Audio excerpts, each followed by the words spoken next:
السلام عليكم ورحمة الله تعالى وبركاته. أسعد الله صباحكم. تحذير هام وخطير لكافة سكان هذه الولايات الجزائرية. إليكم التفاصيل. أعزائنا المشاهدين، قبل البداية نرجو منكم دعمنا بالإعجاب بالفيديو والاشتراك بالقناة مع تفعيل جرس التنبيهات ليصلكم كل فيديو جديد على الفور.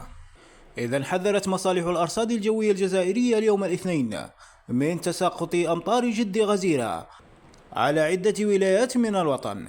وحسب مصالح الأرصاد الجوية فإن كمية الأمطار المتوقعة تصل إلى 80 ملم محليا بحول الله تعالى.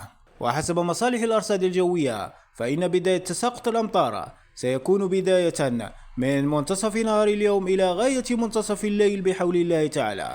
أما عن الولايات المعنية بتساقط الأمطار فقد ذكر تنبيه مصالح الأرصاد الجوية كل من الولايات التالية: بومرداس، تيزي وزو، بيجايا، جيجل، سكيكدا، عنابة، الطارف، سوق هراس، تيسمسيلت، برج بوعريريج، غيليزان، ميلا، أم البواقي، تبسة، قالمة، الشلف، باتنا، مستغانم، سطيف، قسنطينة، خنشلة، عين الدفلة، المدية والبويرة.